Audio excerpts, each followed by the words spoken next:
नमस्कार, आप देख रहे हैं खबरों का अड्डा और मैं आपके साथ अंजू गुप्ता। सनातन धर्म को लेकर तमिलनाडु के नेता उदयनिधि स्टालिन के बयान पर जहां एक तरफ सनातन धर्म नाराज है तो वहीं अब इसको लेकर राजनीतिक सियासत तेज हो गई है। इसी बयान को लेकर दिल्ली बीजेपी के अध्यक्ष वीरेंद्र सचदेवा, नेता प्रतिपक्ष राम सिंह बिदोड़ी और दक्षिणी दिल्ली के सांसद रमेश बिदोड़ी दिल्ली के आरके पुरम के मलाई मंदिर पहुंचे, जहां उन्होंने पूजा अर्चना की और तमिलनाडु के नेता उदयनिधि के लिए सतबुद्धि की कामना भी की। मीडिया से बात करते हुए दिल्ली प्रदेश अध्यक्ष वीरेंद्र सचदेवा ने कहा कि जिस तरीके से तमिलनाडु के नेता ने सनातन धर्म के खिलाफ ये बयान दिया है वो निंदनीय है और चुकाने वाली बात यह है कि इस बयान पर ना तो दिल्ली के मुख्यमंत्री की कोई प्रतिक्रिया आई है और ना ही अन्य किसी विपक्ष के नेता की। अगर यही बयान किसी और धर्म के लिए दिया होता तो घमंडिया गठबंधन एकजुट होकर इसका विरोध करता, लेकिन ये बयान सनातन धर्म के खिलाफ है, इसलिए पूरा विपक्ष इस पर चुप्पी साधे हुए है। इनकी बुद्धि हर ली गई है तो इनको सद्बुद्धि दे।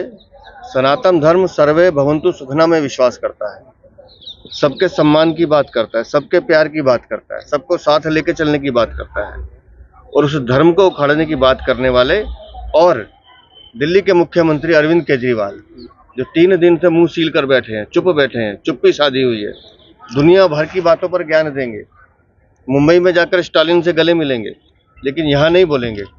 तो अरविंद केजरीवाल भी जवाब दें कि वो उदयनिधि के बयान से सहमत है या सहमत नहीं है।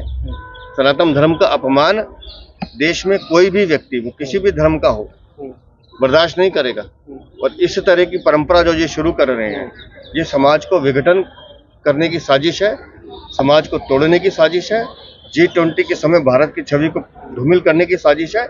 ये एक तरह से आप समझिए कि पूरे के पूरे इन्होंने संस्कृति को गाली दिया और हम बर्दाश्त नहीं करेंगे। नहीं है उदयनिधि क्या मल्लिकार्जुन खड़गे के बेटे ने बोला, पी चिदम्बरम के बेटे कार्तिक चिदम्बरम ने बोला और अभी मुझे जानकारी मिली कि वेणुगोपाल बोल रहे हैं। कौन लोग हैं ये वो घमंडिया गठबंधन है जो पूरे विपक्ष को एक तरह से ये साजिश है। मैं बार बार कह रहा हूँ ये विपक्ष की साजिश है। दिल्ली में G20 का समिट होने जा रहा है, आप क्या करना चाहते हैं, आप क्या छवि दिखाना चाहते हैं?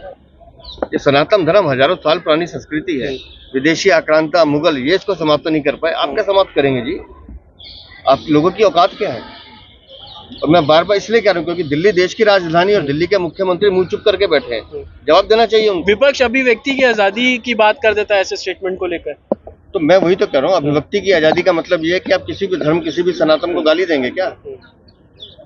एक विशेष वोट के लिए या तुष्टीकरण के लिए आप सर्व समाज को गाली देंगे, ये हिंदुस्तान में नहीं चलेगा। जितनी अभिव्यक्ति की आजादी आप यहाँ ले रहे हैं सनातन धर्म पे, जरा दूसरे धर्म के बारे में बोल के देख लीजिए, दूध का दूध पानी का पानी हो जाएगा। वहीं दक्षिणी दिल्ली के सांसद रमेश बिदोड़ी ने केजरीवाल पर निशाना साधते हुए कहा कि जिस तरीके से केजरीवाल अपने आप को सनातनी कहते हैं और उन्हीं के इंडिया गठबंधन से जुड़े नेता ने इस तरीके से सनातन धर्म को नीचा दिखाने की कोशिश की है और केजरीवाल इस पर चुप्पी साधे हुए, लेकिन बीजेपी इसको कतई बर्दाश्त नहीं करेगी और आने वाले समय में इसके विरोध में सड़कों पर भी उतरना होगा तो वो उतरेगी। देखो, यहाँ पार्टी के अध्यक्ष वीरेंद्र सचदेवा जी और तमिल के हमारे तमिल मलाई मंदिर में आरके पुरम में उनकी सुधबुद्धि की उपासना की गई है कि परमपिता परमेश्वर उनको सुधबुद्धि दे, क्योंकि विनाश काले विपरीत बुद्धि। मुगल आए थे, उनकी हैसियत नहीं हो पाई सनातन धर्म को ध्वस्त करने की। अंग्रेज आए थे, दिल्ली के सल्तनत के राजा बैठे रहे थे, बाबर औरंगजेब ने प्रयास किया।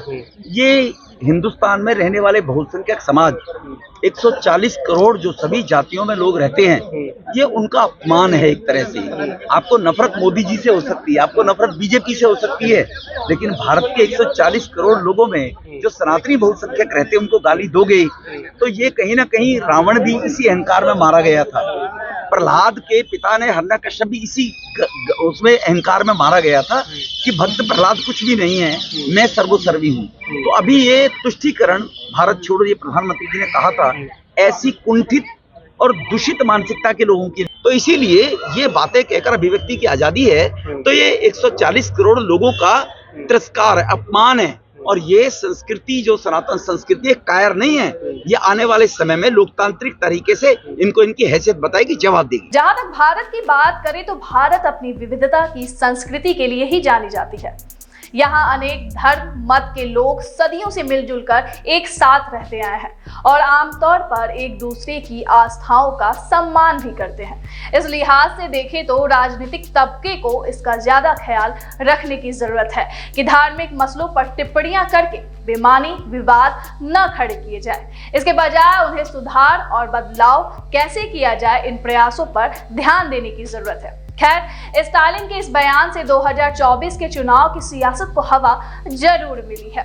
अगर आप हमें फेसबुक पर देख रहे हैं तो हमारे फेसबुक पेज को फॉलो करें। अगर आप हमें यूट्यूब पर देख रहे हैं तो हमारे यूट्यूब चैनल को लाइक और सब्सक्राइब करना ना भूलिएगा।